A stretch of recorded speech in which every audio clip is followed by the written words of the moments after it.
Okay, welcome to the deep dive. Great to be here. Today we're opening up some ancient texts, really getting into a specific, quite compelling story. It's the account of Prince Abhaya. That's right. And a really significant teaching he received directly from the Buddha. We've looked at sources that give us this whole narrative, step by step. What led the prince to seek out the Buddha, the intense pain he was in. And then the actual words the Buddha used in response. It's quite detailed. So our mission here is really to unpack this whole sequence, look at the context, understand the shocking event that set it all off. And dig into the core insights from the Buddha's teaching, just as it's laid out in these texts. Exactly. What actually happened, why it mattered so much back then, and crucially, what it might mean for you today. It's quite a journey we're tracing. Starts with triumph, pleasure even. Right. Then takes this incredibly sharp, sudden turn into tragedy, deep grief, and then lands on this teaching that just reframes everything, leads to a really profound shift. Okay, let's start where the sources do. Prince Abhaya, he's just returned home. Yeah, he'd been away dealing with some trouble in a border region. Successfully, it seems. So, mission accomplished. Exactly.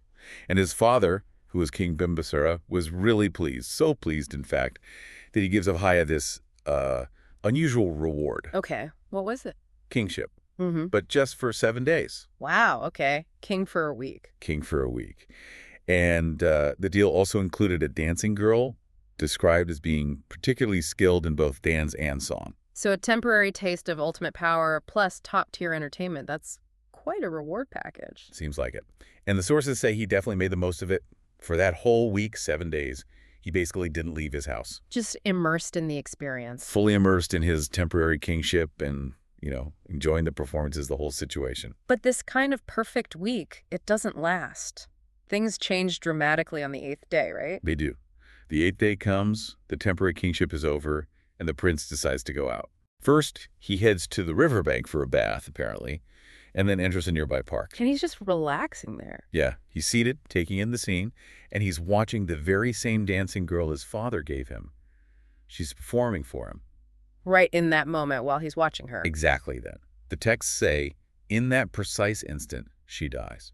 Just dies. How? The description in the sources is quite specific and a bit strange to our ears, perhaps. It says her death happened by the power of poisonous winds as if by a weapon. Poisonous winds as if by a weapon. That's a very vivid image. Almost sounds like a sudden internal event, but described violently. It is striking. And the texts even add a little note, saying it was just like what happened to another figure's dancer, Santati, the minister's dancing girl. Oh, interesting. So this kind of sudden, unexplained death, maybe like an aneurysm or heart attack, but attributed to these winds, was perhaps a known narrative trope or phenomenon in these stories. It seems that way. Yeah. It points to a specific kind of sudden death recognized within that context. So 1 second, he's enjoying this peak experience, this beauty and skill.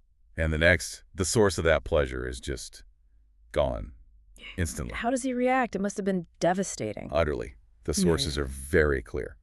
Prince Abhaya is immediately just overcome with grief.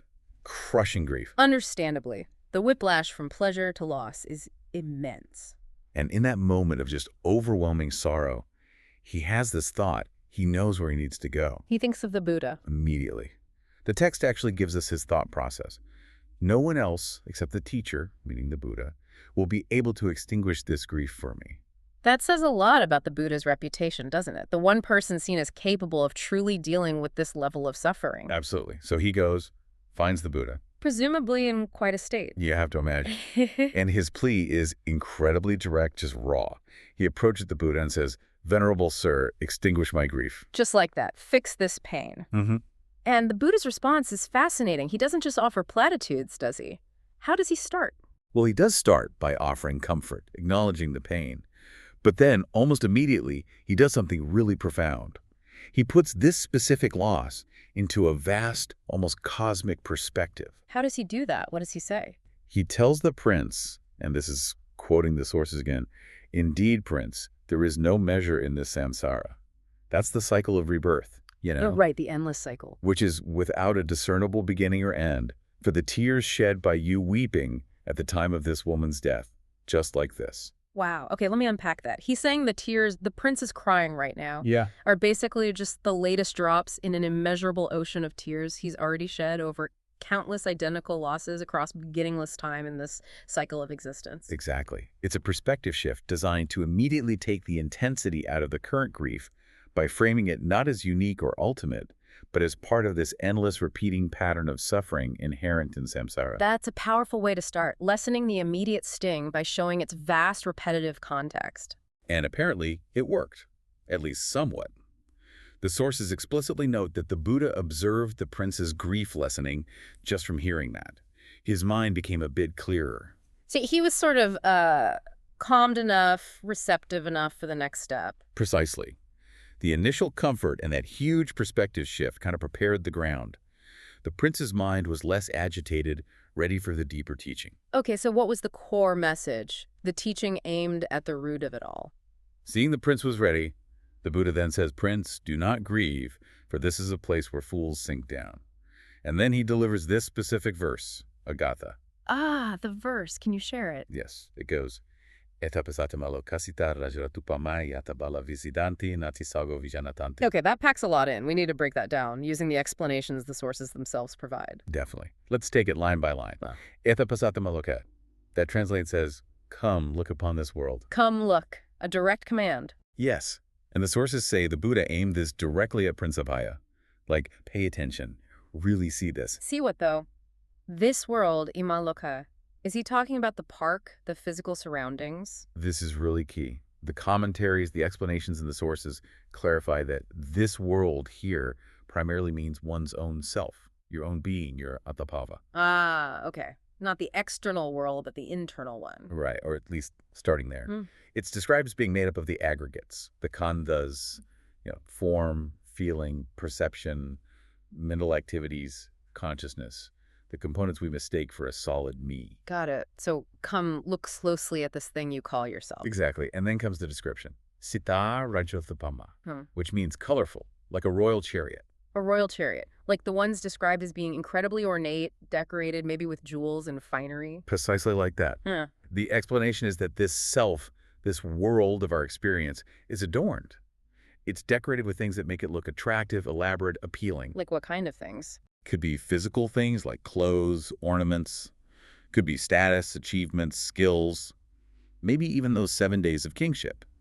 Or the beauty and talent of the dancer. Things that make the self seem impressive, desirable. Like we polish up our identity, our presentation. Yeah.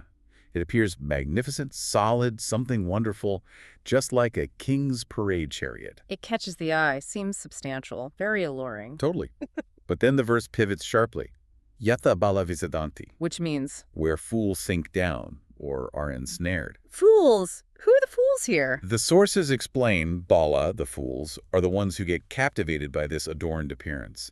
They see the colorful chariot, the embellished self or world, and they buy into it completely. They mistake the decorations for the real thing. Exactly. They get ensnared by the surface beauty, the apparent solidity, and they sink down.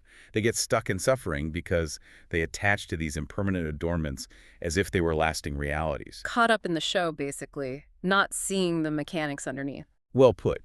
Like clinging to the chariot itself, thinking it's a permanent refuge, forgetting it's just a temporary vehicle that's bound to change or break. Which leads perfectly into the last line, Nati salgo vijanatanti. Right. There is no attachment for those who know. Those who know, the wise ones. Yes, the Vijnanatana, those who know or understand the patita, the wise.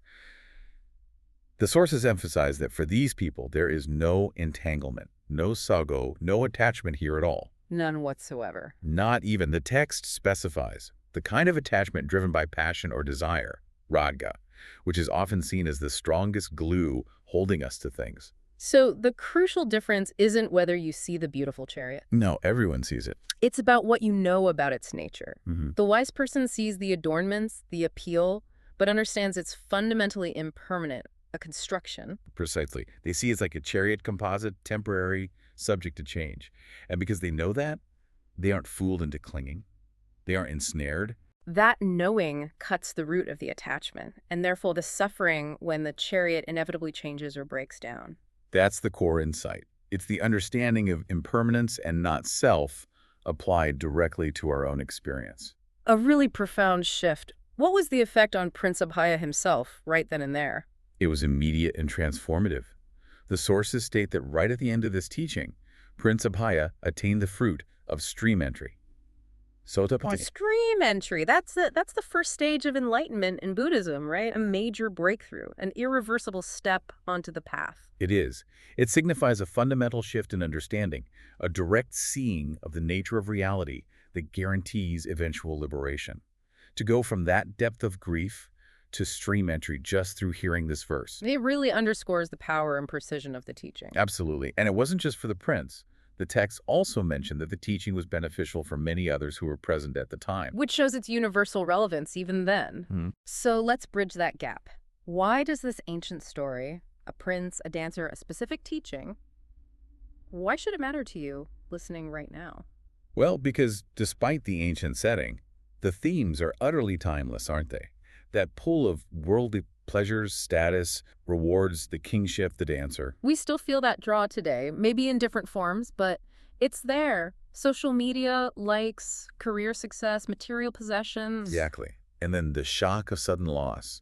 Something or someone precious is just gone. That's a universal human experience. It turns your world upside down. Yeah, unfortunately it is. And that desperate search for comfort, for meaning, for a way to cope with that pain, that's timeless too. Definitely. And this teaching, this core message from the Buddha, it offers such a radical way of looking at it all. It asks us to see our world, ourself, everything we cling to. Everything we find attractive, maybe even our own identity. To see it like that colorful royal chariot. How much effort we put into decorating our own chariots. Polishing our image, accumulating things, building this persona. We get so drawn in by the outward show, by the beauty, the success, the image we project.